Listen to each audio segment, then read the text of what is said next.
pessoal, boa tarde. Meu nome é Jeffter Campos, eu sou professor de Educação Física. Nós vamos hoje para a nossa aula de número 23. Vamos começar, né, o conteúdo do nosso último bimestre, que vão ser as brincadeiras e os jogos. A gente vai trabalhar um pouco os tipos de jogos e a primeiro jogo que a gente vai trabalhar é o jogo esportivo, né? São os jogos esportivos.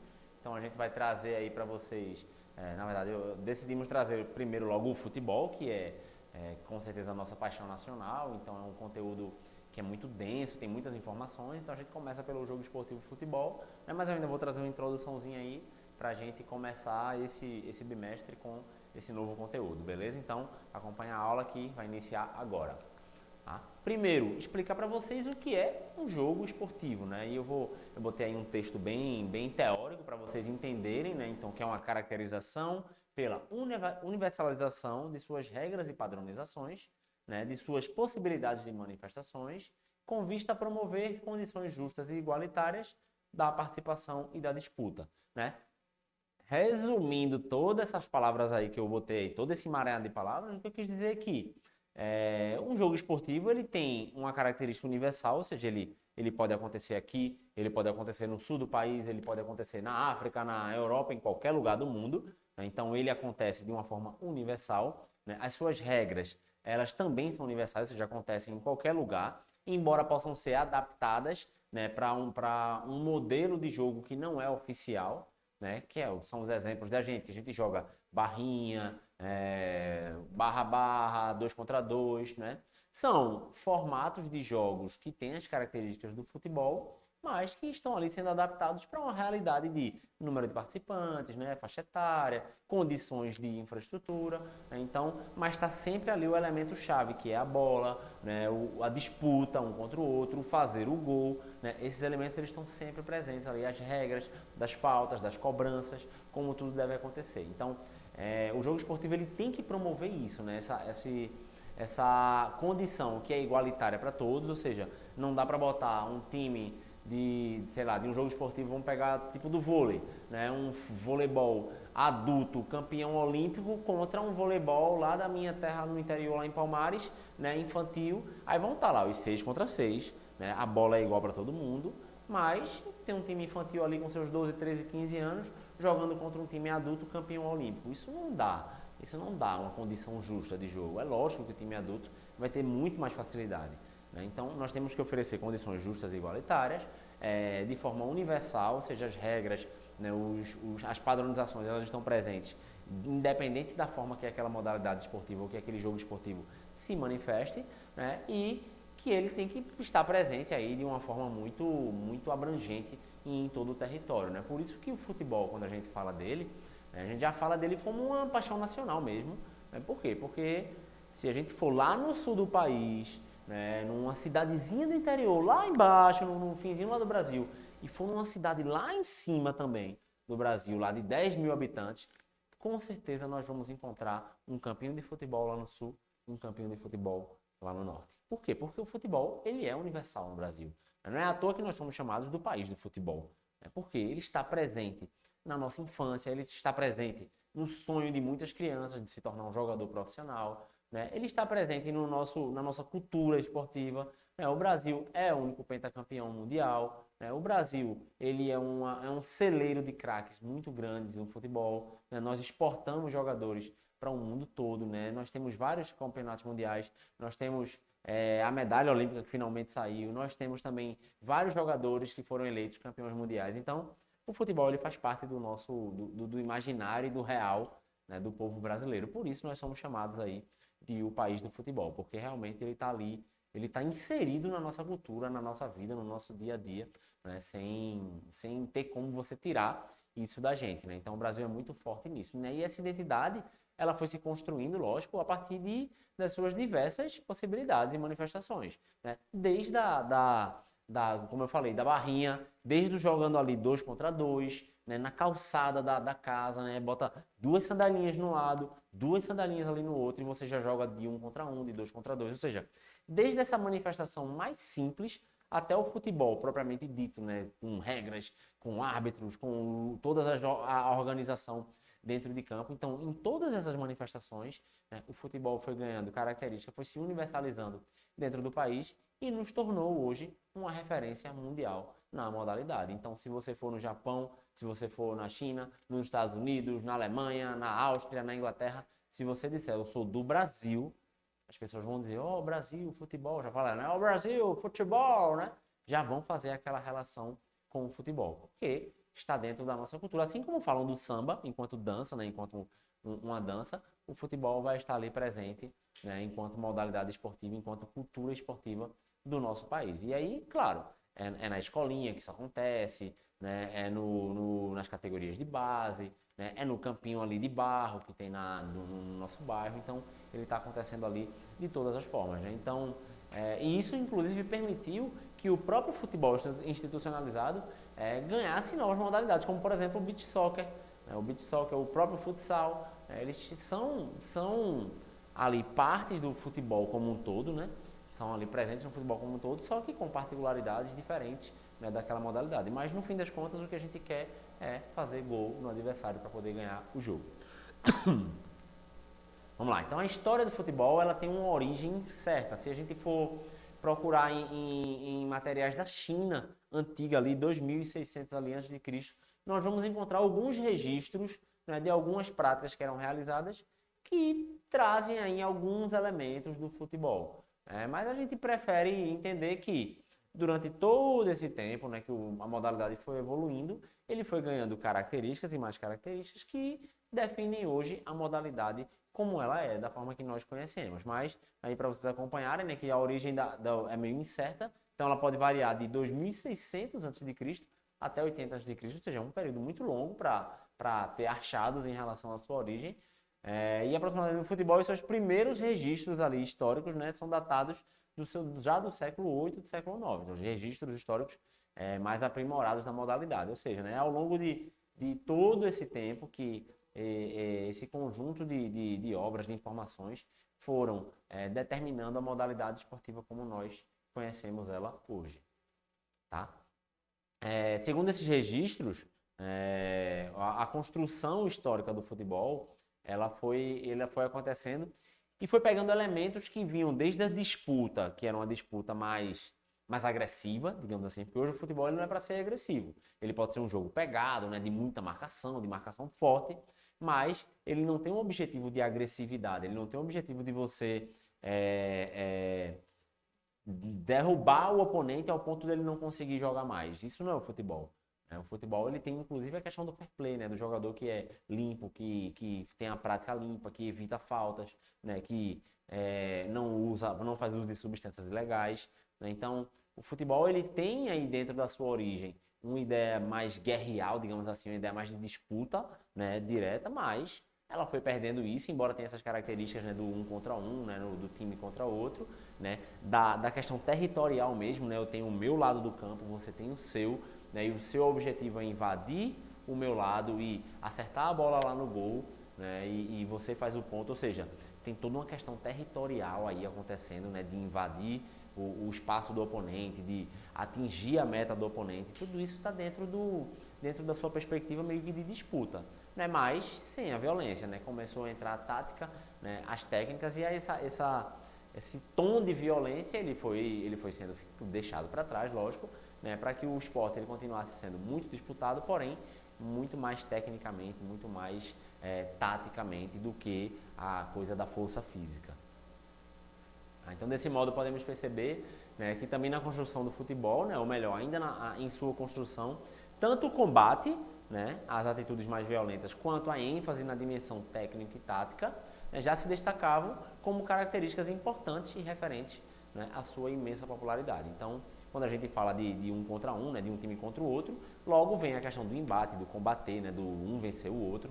E como ele é um esporte territorial, né, de campo, eu tenho o meu campo, você tem o seu, e eu tenho que invadir o seu campo e invadir a sua meta para poder fazer um gol, né, então tem todo esse cunho aí de combate, de disputa entre um e o outro. Tá?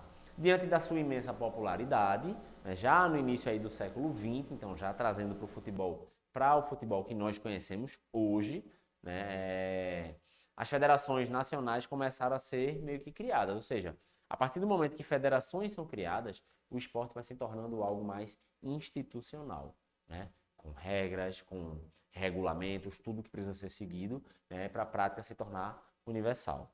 Né? Então começaram a ser criadas então, a Federação Internacional de Futebol, a FIFA, que todo mundo conhece. Ela foi criada logo depois, em 1904. Tá? Então a primeira Copa do Mundo de futebol foi disputada no Paraguai em 1930. Né? Fato extremamente relevante para o surgimento da prática corporal, né? Também do próprio jogo esportivo, que estudaremos aí na próxima aula, como por exemplo o futsal, ou seja, a criação da Federação Internacional de Futebol, né? E a criação de um campeonato mundial, né? Que é a primeira Copa do Mundo de futebol, foi crucial também para a criação, né? Para o desenvolvimento de um outro jogo esportivo, que é o futsal, que vai fazer parte dos nossos próximos conteúdos. Tá? Então, todos os jogos esportivos, todos eles vão ter fundamentos. Né? Eles têm em comum justamente isso, a existência de elementos específicos e fundamentais à sua prática, né? Que são os fundamentos. Né? E quais seriam esses fundamentos no futebol? O que é que preciso saber, né, em um jogo de futebol? Vocês sabem disso?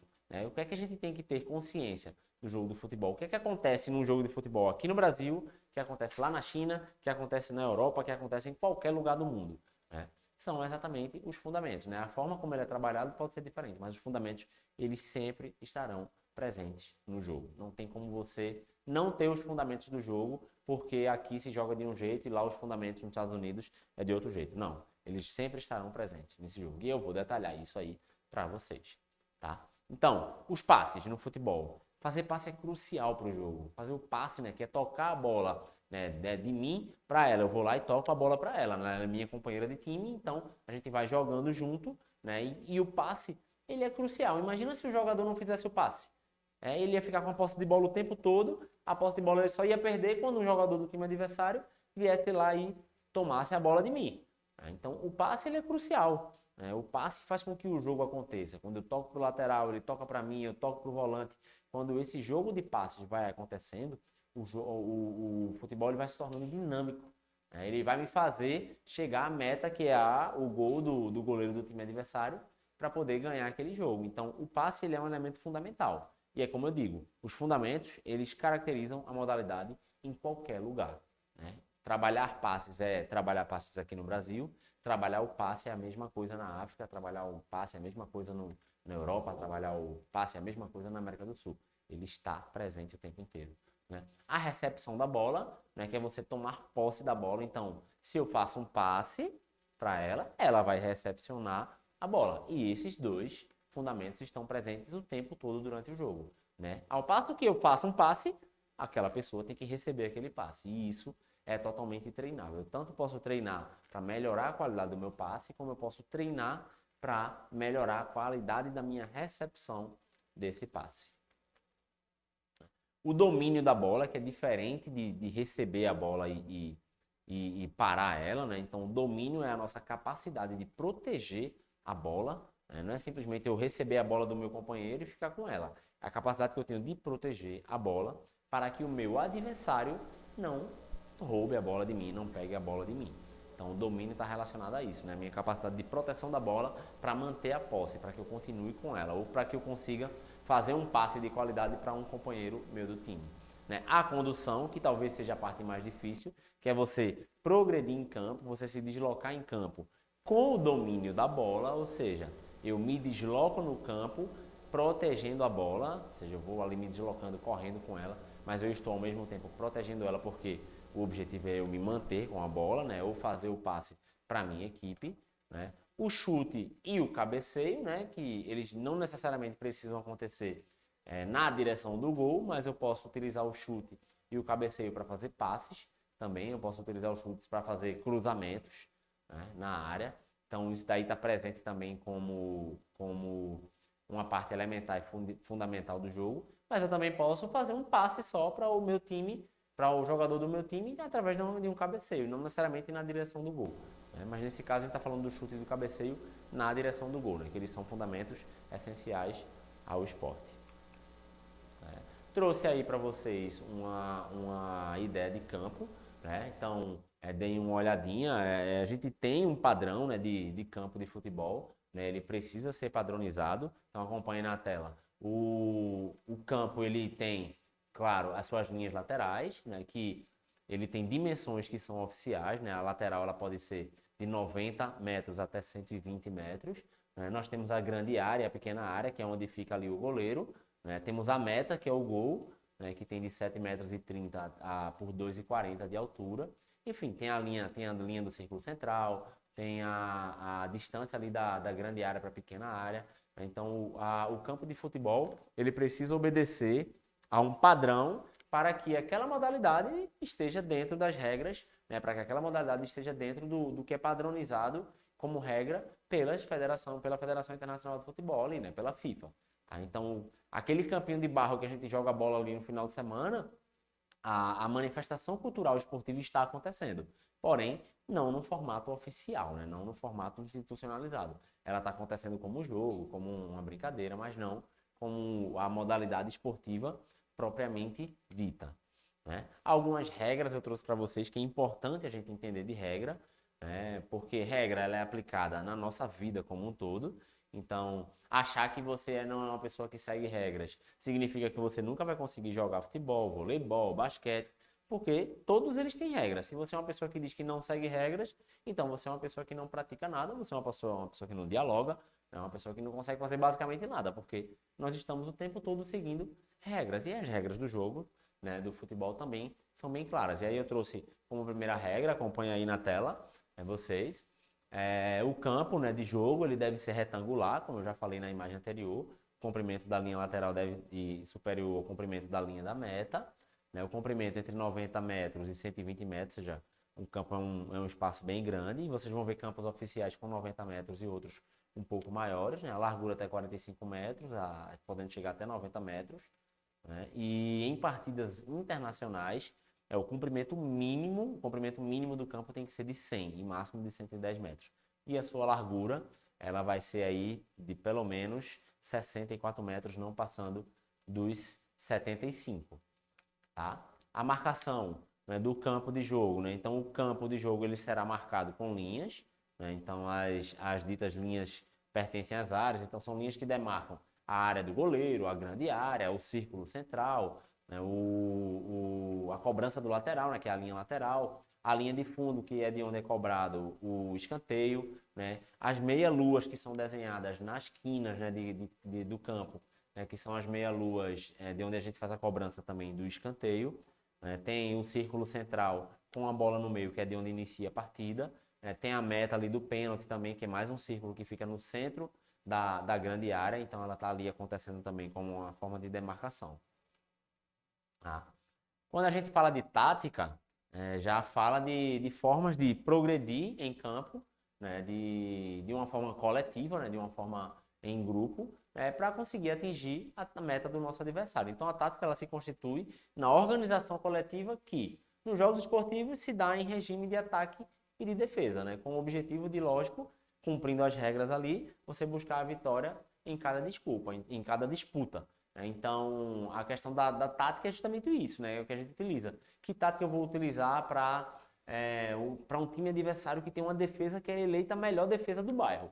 A gente vai ter que desenvolver uma tática suficiente para ser melhor que aquela defesa se eu quiser ganhar aquele jogo. Mesma coisa, se eu tenho uma defesa forte, mas vem o time da cidade ali de Olinda, que vai jogar contra Recife, né? E o time de Olinda tem o melhor ataque do campeonato. Então a gente vai ter que desenvolver uma tática suficiente para segurar esse ataque do time de Olinda se a gente quiser ganhar o jogo. Então a tática está relacionada a isso, né? A essa perspectiva de ganhar, da vitória, da disputa, lógico, de forma digna, de forma justa. Né? Botei para vocês aí o número de jogadores, acho que não deve ser segredo para muitos de vocês, mas para algumas pessoas, né, às vezes ainda causa um pouquinho de confusão. Então acompanhem aí na tela o número de jogadores. No campo eles são 11, né? Então é o goleiro mais 10 jogadores. Né? Tem os jogadores que são da defesa, os jogadores do meio campo e do ataque. Isso hoje muda um pouco, porque os jogadores muitos têm uma capacidade mais universal, tanto de defender bem quanto de atacar bem. Então esse número de jogadores ele precisa ser fixo, né? Ou seja, eu tenho que estar ali no jogo com um goleiro em campo mais 10 jogadores de linha. Isso é meio que obrigatório. Né? As formas de tática que eu trouxe aí para vocês, e essas formas são trabalhadas de várias maneiras diferentes, né? Então, é o 4-4-2, o 4-3-3, que é justamente aquela distribuição entre 4 jogadores da defesa, 4 jogadores de meio campo e 2 atacantes, por exemplo. Essa seria a tática 4-4-2. Então, nessa tática nunca conta com o goleiro. Então, uma tática aí, 4-2-3-1, eu tenho 4 jogadores de defesa, eu tenho 5 jogadores ali de meio campo, 2 mais recuados e 3 mais avançados, e tem um jogador no ataque, entendeu? Então, são táticas diferentes que podem ser utilizadas durante a própria partida. Inclusive, você pode mudar a sua tática durante a partida. Vai que eu estava com 2 atacantes, né, e o time adversário está perdendo e botou 4 atacantes para tentar marcar um gol e empatar o jogo. Então eu posso diminuir meu número de atacantes e botar mais jogadores na minha defesa para poder tentar segurar o resultado, por exemplo, e sair dali com a vitória. Então a tática ela pode mudar de jogo para jogo ou até no próprio jogo, na mesma partida que está acontecendo. Tá? E aí o que eu queria que vocês tentassem resgatar, né? Se vocês se lembram de alguns jogos populares que nós estudamos no ano passado. Nós falamos de muitos jogos populares, né? Joguinhos tipo amarelinha, né? A própria barrinha, né? O 2 contra 2, o barra-barra, né? São todos jogos que são populares, né? Que têm a característica de serem passados de geração em geração, ou seja, eu aprendi a jogar queimado, eu aprendi a jogar barrinha, a pular ali a amarelinha, porque pessoas mais velhas, ou meus irmãos, ou amigos mais velhos, ou até meus pais, também faziam essas atividades, e essas atividades passaram, né, deles para a gente, ou de outras pessoas para a gente, e elas vão se perpetuando. Né? E é por isso, exclusivamente por isso, que a gente tem contato com elementos do futebol desde cedo. Né? Porque desde cedo nós ganhamos uma bola de presente, a gente sai para jogar bola na rua, joga bola na calçada, joga bola no campinho do bairro, joga bola em qualquer lugar, joga bola na praia. Né? Então, é muito por essas manifestações que o esporte vai se desenvolvendo numa região e vai ganhando notoriedade, né? Vai ganhando visibilidade e faz com que a sua prática seja contínua e perpetuada aí de geração em geração. Então, antes de eu ser professor de educação física, quando eu era aluno de educação física, eu era apaixonado já pelo esporte, né? E conheci também o futebol através da barrinha, através do joguinho ali na minha rua, através da pelada que a gente chama, né? Da batendo pelada no campinho de barro. Né? E é assim que o esporte, que a modalidade vai se perpetuando. Né? Então, alguns exemplos para vocês aí, ó, barrinha, doidinho, cruzamento, linha gol, né? Esses nomes podem mudar de acordo com a cidade. Então, são jogos, né, de futebol que têm características e elementos do futebol e que estão acontecendo ali no nosso bairro, né, na nossa vizinhança. Né? E a gente também tem que pensar nele, né, sendo algo parecido com o futebol institucional, mas que foge um pouquinho ali aquelas regras, foge um pouquinho aqueles padrões, né, como por exemplo o padrão de área, né, o padrão de a gente joga barrinha 2 contra 2, não tem goleiro, né, mas não deixa de ser um elemento ali do futebol que está sempre presente, né, naquele jogo, está sempre presente no nosso imaginário também, né, sempre presente nas nossas práticas lúdicas.